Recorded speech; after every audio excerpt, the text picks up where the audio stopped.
उद्योगपती अनिल अंबानींच्या ठिकाणांवर ईडी नंतर आता सीबीआयचे छापे, 6 ठिकाणी छापेमारी केल्याची माहिती।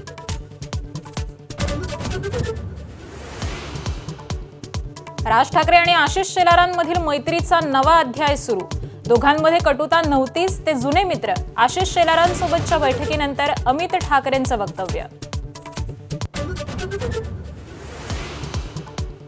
उद्योगमंत्री उदय सामंतांनी घेतली शरद पवारांची भेट। काल फडणवीसांचा पवारांना फोन, तर आज सामंतांची भेट झाल्यानं चर्चांना उधाण।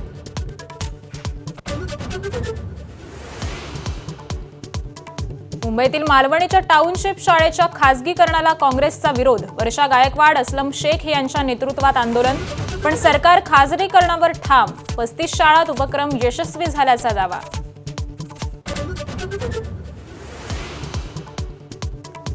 शेतकऱ्यांनी आता नुकसानीची सवय लावून घ्यावी। राज्य कृषी मूल्य आयोगाचे अध्यक्ष पाशा पटेलांचं अजब वक्तव्य। सरकार नुकसान भरपाई देऊ शकत नाही म्हणत झटकले हात।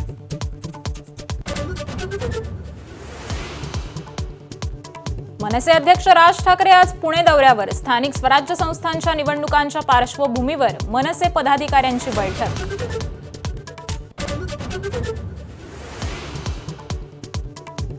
राम गणेश गडकरींवरच्या संपूर्ण गडकरी खंड 1 मधून राजसन्यास नाटक वगळलं।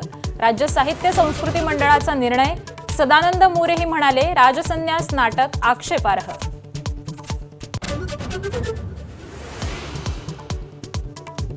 रामटेकच्या कालिदास संस्कृत विश्वविद्यालयाचे कुलगुरू हेमराम त्रिपाठी आणि त्यांच्या पत्नीचा रस्ते अपघातात मृत्यू। उत्तर प्रदेशातील मुळगावी जाताना भीषण अपघात।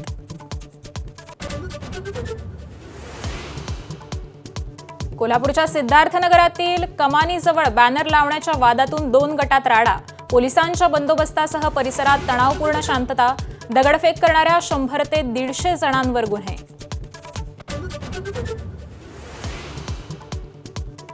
कल्याण भिवंडीतील रस्ते बनले मृत्यूचा सापळा। गेल्या 2 महिन्यात खड्ड्यांचे 5 बळी, तर काल एका डॉक्टरांचा मृत्यू।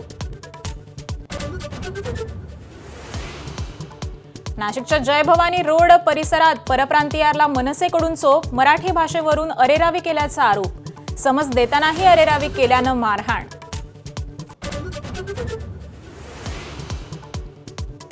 अनेक दशकांची परंपरा असलेल्या मारबत उत्सवाचा नागपुरात उत्साह। काळ्या पिवळ्या मारबतच्या मिरवणुकीसाठी नागपूरकरांची तुफान गर्दी।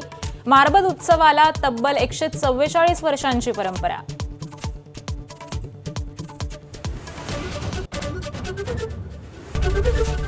एबीपी माझा, उघडा डोळे बघा नीट।